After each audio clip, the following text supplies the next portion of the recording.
अचानक एगो आदमी बीच में आयल, कहे हे मूर्ख, ये नोट तो बंद हो गई, लेके कहीं यहाँ चढ़ावत है। तुरंत वो आदमी कहला है धीरे बोला, भगवान के हमके पता है नोट बंद हो गए, तोहके पता है नोट बंद हो गए, भगवान के थोड़े पता है कि नोट बंद हो गए। तुरंत वो आदमी गुस्सा में बोलल कि अरे मूर्ख, नोटिया ही भगवान थोड़े लेना कि उनके पता होई, जे लेला ओके पता है कि पुरान की नोट बंद हो गए, ये हमारी नोट ना चढ़ावल जाए। कहला कि हम जजमान 1 लाख रुपया पंडित जी के अपन दक्षिणा देतनी, और कगजा पंडित जी के पकड़ा था।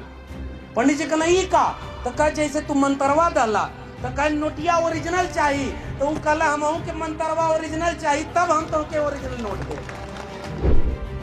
गाय हमारी माता है, हमको कुछ नहीं आता है, सुनते थे ना भाई। तो उसका अगला जवाब लिख के एग्जामिनर क्या बोला कि बैल तुम्हारा बाप है, नंबर देना पाप है। एगो कथावाचक जात और लेके लोगन के कथावाचक लाखों भीड़ में कहता आपके बच्चा का जहिया इम्तिहान होकर बेल पत्रा पे शहद लगा के शिवलिंग पे चिपका दिया तो आज बेटा बेटी पास हो जाएगा। अगले दिन अखबार में खबर छपल कि ओकर अपना लड़का 8वीं में 2 बार फेल हो। का करवा राही मनवा पाई पाई जोड़ के, एक दिन सुगनवा जई है पिंजड़ा के छोड़ के। नोटबंदी भइल ना, अब भोजपुरी में सुना लोगन, नोटबंदी भइल तो 500,000 का नोट बंद हो गई। सर भोजपुरी में थोड़ी देर। और नोटबंदी जब बंद हो गई तो कुछ आदमी जो धार्मिक आदमी रहना वो सोचे ना कि पुरनकी नोट ले जाके मंदिर में धक्का-धक चढ़ा दें, भगवान खुश हो जाइए, बैंक में तो जमा हो ही ना। अब पूरा नोटबंदी का पुरनकी नोट भगवान पे चढ़ावत जाता हूँ। अचानक एगो आदमी बीच में आयल, कहे हे मूर्ख, ये नोट तो बंद हो गई, लेके कहीं यहाँ चढ़ावत है। तुरंत वो आदमी कहला है धीरे बोला, भगवान के हमके पता है नोट बंद हो गए, तोहके पता है नोट बंद हो गए, भगवान के थोड़े पता है कि नोट बंद हो गए। तुरंत वो आदमी गुस्सा में बोलल कि अरे मूर्ख, नोटिया ही भगवान थोड़े लेना कि उनके पता होई, जे लेला ओके पता है कि पुरान की नोट बंद हो गए, ये हमारी नोट ना चढ़ावल जाए। तो यार चढ़ावल माल के लूट के ले गल पता है कि ना। वो एगो आदमी पंडित जी गए किस्सा लेके कि भाई जजमान का कष्ट हो जीवन में। हम भोजपुरी में सुनावत हूँ किस्सा जो ज्योतिबा फूले लिख के गए हुआ, भोजपुरी में बोली ना। नाटक का नाम है तृतीय रत्न। ज्योतिबा फूले लिखले हुआ कि एगो आदमी बड़ा परेशान रहल, और जब वो गए तो वो पंडित जी के पास, भाई वह तो देवता का अवतार धरती पर रहल, कल कुल दुख का दवा हमारे पास। तो वो गए कह मालिक बड़ा परेशान है। तो कल कैसे परेशान लिया, वह पतरा देखी, पतरा देखल तो कहे कि तुम्हार शनि ग्रह ठीक दशा में ना बा। कौन ग्रह? शनि का ग्रह दशा ठीक दिशा में ना बा। यहाँ जे यहाँ से दूरबीन देख के पता है ना पहले कि ग्रह और तारा और पृथ्वी का मतलब का होला। यहाँ लोग पतरा देख के बतावे, मंगल ग्रह के पता ना कि ओकरी नाम पर कितना शादी बियाह यहाँ टूट जाला और ओके पता ना है। और वो आदमी देख के कहता कि तुम्हार शनि ठीक जगह पे नहीं है। तो कह कैसे आई, कह हवन करावे कोई, कह कितना खर्चा आए, कह इतना रुपया खर्चा आए, कह इतना रुपया तो हमारे पास ना है। बीच में कोरोना आ गई, नौकरी चल गई, हमार पति का नौकरी छूट गई, कंपनी ठप हो गई, बिजनेस बंद हो गई, पैसा ना है। कह अच्छा 50% डिस्काउंट आधा लगा देती हैं, हवन करा दा, शनि ठीक जगह पे आ जाएगी। और जब वो कल आदमी कि ना ये तो 5,000 रुपया नहीं थे हमारे, तो कहा अच्छा 1,000 रुपया दे दो और छोटकी हवन करा दे तो शनि ठीक जगह पे आ जाएगी। वो कहना मालिक के दोनों नहीं थे। कहा अच्छा 100 रुपया दे, एगो मंत्र देते हैं, एक पढ़त रहिए शनि तो ठीक जगह पर रही। वो आदमी खड़ा होके अपन जेब थैली निकाल के दिखावत, कहते 1 रुपया नहीं के। वो गुस्सा में आदमी खड़ा होके कहल, जब तोरी जेब में 1 फुटी कौड़ी ना तो जो बेटा शनि तोर कुछ न बिगाड़ पाई। तो यार माल लूटे बदे कैसन कैसन कहानी बनाओ। वो एगो गांव में एगो आदमी गयल और वो कहला कि मालिक हम बहुत परेशान है। तो वो जो धरती पे उनका अवतार है ना, एगो पन्ना पे लिख के दे दिल, कहल जो बेटा यही में तोर मुक्ति है। तो कहल का मालिक, तो कह मंत्र लिख दे, पढ़त रहिए तोर कष्ट दूर हो जाए हमार दक्षिणा। तो दूसर का आदमी भी ऐसे कोनो जयंती में तनी 2-4 बार हो आल, तनी ओके पता रहा बिरसा फुले अम्बेडकर पेरियार का। तो वो एक कागज लेके वह पे कहला कि हम जजमान 1 लाख रुपया पंडित जी के अपन दक्षिणा देतनी, और कगजा पंडित जी के पकड़ा था। पंडित जी का नहीं का तो कह जैसे तू मंतरवा डाला तो कह नोटिया ओरिजिनल चाहिए, तो वो कहला हम के मंतरवा ओरिजिनल चाहिए, तब हम तो के ओरिजिनल नोट दे। भैया जैसे दिमाग का ताला खुली तो और माल लुटाइल बंद हो जाएगी। बाबा साहब डॉक्टर अंबेडकर भारत के संविधान के अनुच्छेद 51A में लिख करके गए हैं कि नया भारत बनेगा तो वैज्ञानिक चेतना का विकास होगा, अंधविश्वास और पाखंड में आपके बच्चों को केवल धर्म कर्म के नाम पर मूर्ख बनाया जा रहा है और आपका चंदा दान दक्षिणा लेके जा रहे हैं। दान दक्षिणा देना बंद कर दो, आधा उनका बिजनेस व्यापार बंद हो जाएगा। और कोई भी अगर देवी देवता ऐसा है तो आप उस पैसा को किसी की शिक्षा में, कलम और किताब में खर्च कर दो। अगर कोई वास्तव में कोई देवी देवता भगवान होगा तो किसी भूखे को रोटी देने से और किसी अशिक्षित को शिक्षा देने से सबसे ज्यादा खुश हो जाएगा। ये बात मैं कह के जा रहा हूं। इसलिए आपकी लड़ाई मंदिर मस्जिद की लड़ाई नहीं है, कलम और किताब बचाने की लड़ाई है। कलम और किताब बचेगी तब बाबा साहब डॉक्टर अंबेडकर के सपनों का भारत बचेगा। दुनिया में यहाँ के लोग गए तो आचार के साथ अपनी जाति व्यवस्था लेके गए। ये सुमित चौहान जी बैठे हुए हैं और यहाँ जितने यूट्यूबर साथी आए हुए हैं, आपकी जिम्मेदारी है, उनका मीडिया करोड़ों रुपया दे करके उनकी खबर चलाता है और आप अपने मीडिया के लोगों को अगर मजबूत नहीं करेंगे तो जंगल में मोर नाचा किसने देखा। ये आपके लोग हैं और इनके काम को देखिए। उनकी मीडिया में दिन रात हिंदू मुस्लिम मंदिर मस्जिद दंगा कराया जाता है और ये जितने बहुजन मीडिया हैं इनमें जाकर देखिए आपके बच्चों के भविष्य की चिंता यहां पर मौजूद है। इसलिए इनको मजबूत करिए, आपका अपना आधा आंदोलन का रास्ता मजबूत हो जाएगा। ये आपके लोग हैं और ये आपसे चंदा मांगने नहीं जाएंगे, लेकिन ये आपको आपका काम करके दिखाते हैं क्योंकि इनको भी महसूस होता है।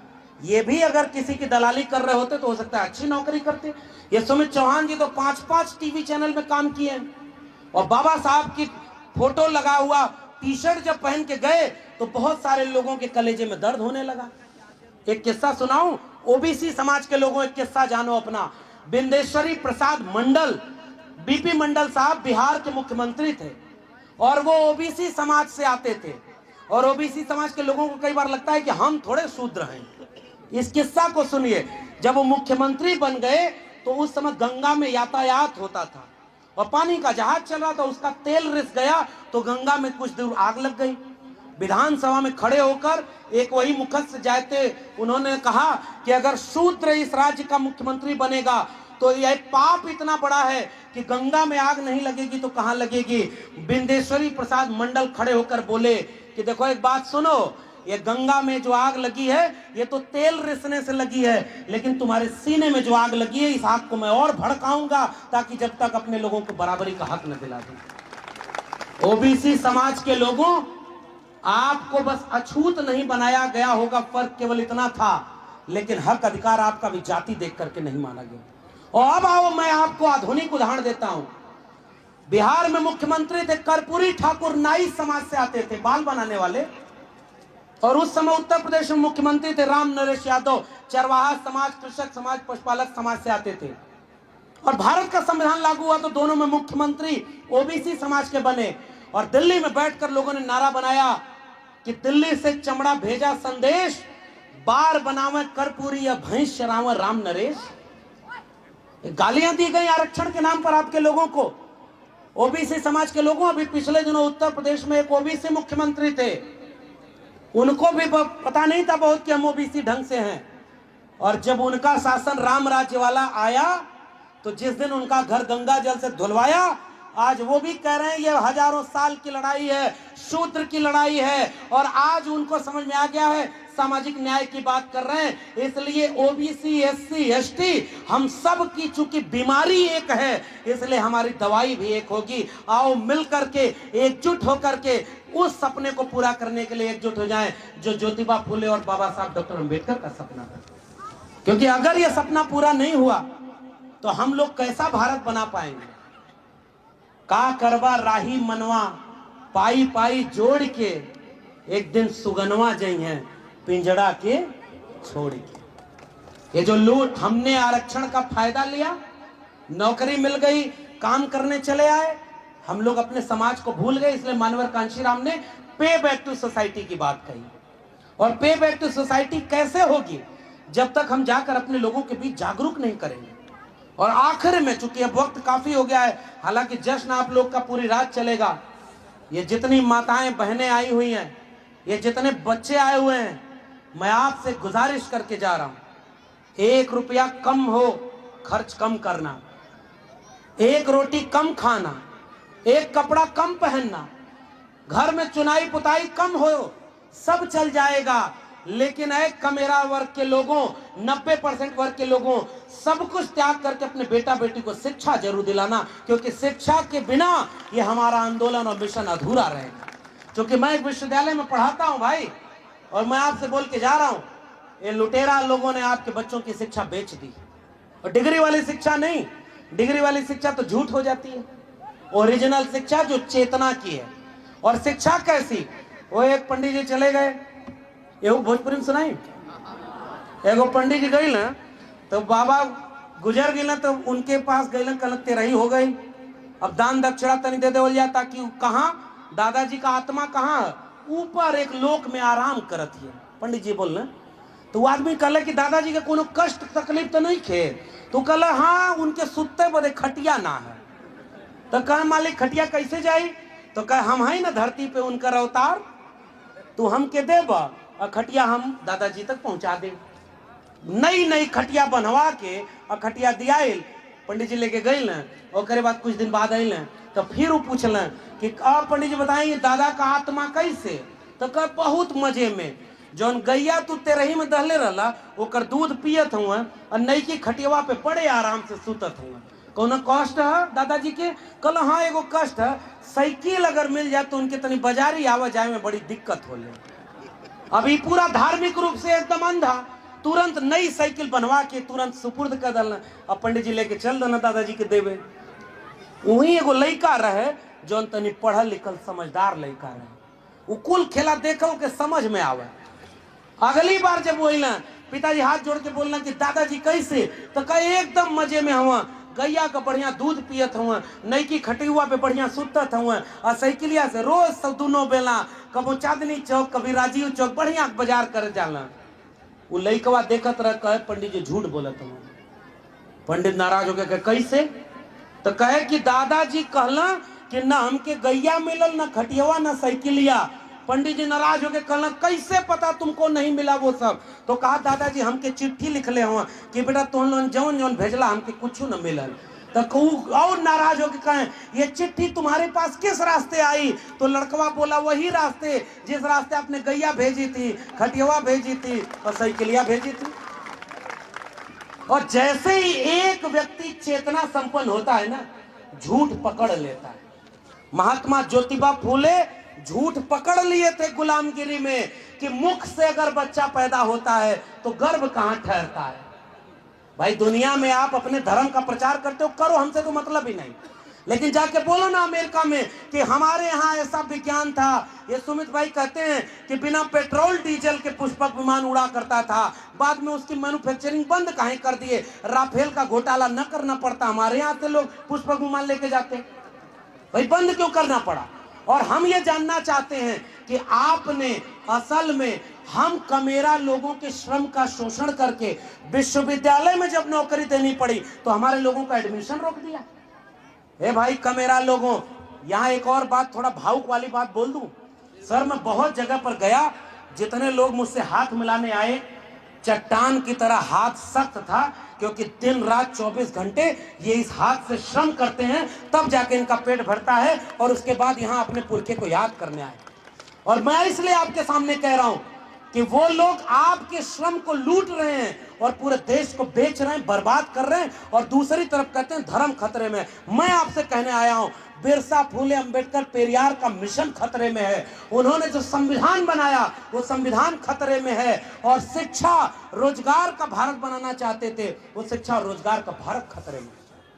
केवल पाखंडी बनाया जा रहा है और आपको आपस में लड़ाया जा रहा है। हाथ जोड़ के गुजारिश, अगर हम अंबेडकर फूले पेरियार के वारिस हैं तो कोई भी SC ST OBC आपस में लड़े न, कोई कितनी भी गलती कर दे भाई, दिल बड़ा करो और उसे गले लगाते हैं। हम उससे बैठकर बातचीत करेंगे, कोई दाएं बाएं होगा तो उसको भी समझाएंगे, क्योंकि हमारी लड़ाई असली दुश्मन कोई और है, और खेत का बंटवारा हमारे सामने दिखाकर हमारी फसल लूट कर लेकर चला जा रहा है। और फसल लूट गई तो बंटवारा बाद में हो जाएगा, लेकिन खेत लुट गया तो अगली बार फसल आपके हिस्से में आएगी नहीं, फिर बंटवारे का लड़ाई किससे करेंगे? आए कमेरा जातियों के लोगों, आओ हम सब लोग एकजुट हो जाएं और आनंद पर्वत के लोगों, इस पाखंडवाद अंधविश्वास से लड़ाई, आप तो जागरूक लोग हैं, गांव गांव लेके चलिए, हम भी चलेंगे आपके साथ, गांव गांव लोगों को समझाएंगे, शिक्षा की जोत जलेगी तो अंधविश्वास और पाखंड का अंधकार दूर हो जाएगा। और जब तक एक और एक दो, अगर एक और एक मिलकर दो होता है तो इसे गणित कहते हैं, एक और एक मिलकर एक हो जाए तो ये प्रेम होता है, एक और एक मिलकर शून्य हो जाए तो ये रूहान आध्यात्मिक बात होती है, और एक मिलकर 11 हो जाए वह संगठन होता है। आइए मिलकर संगठन बनाएं, एक और एक को 11 करें और तब जाकर के हम अपने लोगों का भविष्य बचा पाएंगे। जाते जाते मेरी गुजारिश, पाखंड अंधविश्वास से तब आपके बच्चे बचेंगे जब शिक्षा की लड़ाई उनसे लड़ ली जाएगी। बचपन में वो किस्सा सुना था लालोगन की ना, गाय हमारी माता है हमको कुछ नहीं आता है, सुनते थे ना भाई? तो उसका अगला जवाब लिख के जानर क्या बोला कि बैल तुम्हारा बाप है, नंबर देना पाप है। हमारे बच्चे जिस दिन पढ़ाई लिखाई नहीं करेंगे, भाई अंधविश्वास पाखंड हुआ लिख के 100 बताया, हर जगह बोलती। एगो कथावाचक जात और लेके लोगन के कथावाचक लाखों भीड़ में कहता आपके बच्चा का जहिया इम्तिहान होकर बेल पत्रा पे शहद लगा के शिवलिंग पे चिपका दिया तो और बेटा बेटी पास हो जाएगा। अगले दिन अखबार में खबर छपल कि ओकर अपना लड़का 8वीं में 2 बार फेल हो गया। भैया अंधविश्वास में तो माल लुटा था, और अंधविश्वास से अपने लोगों के बचावे के। अंधविश्वास पाखंड हमारे लोगों को शिक्षा से दूर कर रहा है। और आखिरी बात, जितने लोगों ने भारत के संविधान का लाभ लिया है, शिक्षा लिया, पढ़ाई किया है, नौकरी कर रहे हैं, लोग वो नफरत करने के लिए दिन रात एक किए हैं।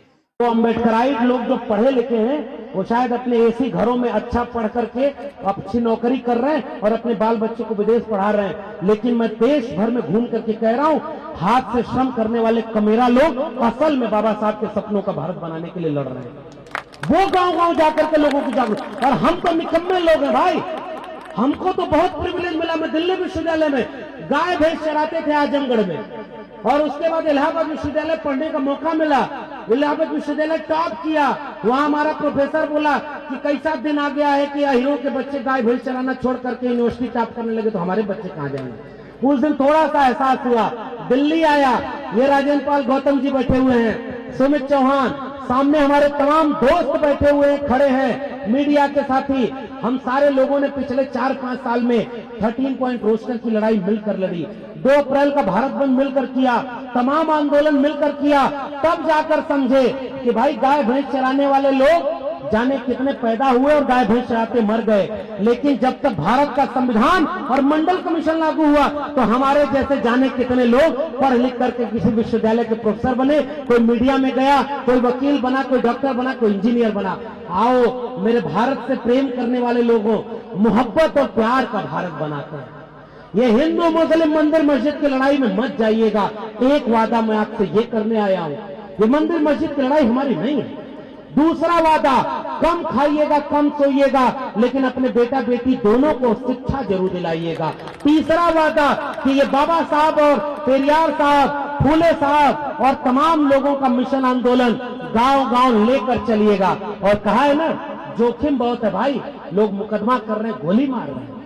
फिर भी एक शेर मुझे आरिफ सैफी का याद आ रहा है कि टकराएंगे तलवारें टकरा कर तुमसे, हो जाएंगे दुश्मन के तरकश खाली, और हर मैदाने जंग में तुम बेखौफ लड़ो, वक्त से पहले मौत नहीं आने वाली।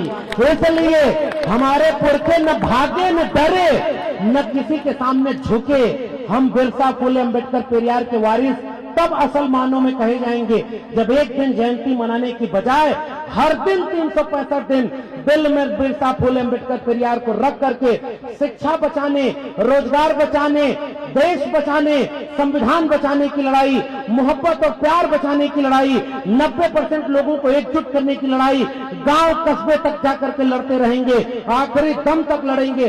तब हम बिरसा फुले अम्बेडकर पेरियार के सच्चे वारिस हैं, वरना ये लड़ाई अधूरी होगी और आने वाली पीढ़ियां हमसे यही कहेंगी कि तुम जब थे तो संविधान था, तुम जब थे तो सरकारी नौकरी, सरकारी शिक्षा और सरकारी रोजगार था, तुम हमें कौन सा भारत सौंप के गए? केवल मंदिर मस्जिद के नाम पर दंगा वाला भारत, केवल सरकारी नौकरी को बेच देने वाला भारत, सरकारी फैक्ट्री को बेच देने वाला भारत, रोज ये दलित पिछड़े आदिवासियों की हत्या वाला भारत, आपस में नफरत वाला भारत। हम आप उनसे आंख नहीं मिला पाएंगे।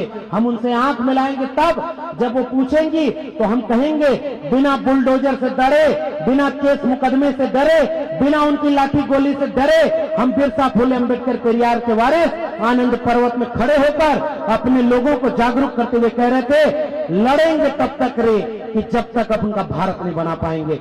जय भीम, जय मंडल, संविधान जिंदाबाद, इन्कलाब जिंदाबाद, इन्कलाब जिंदाबाद।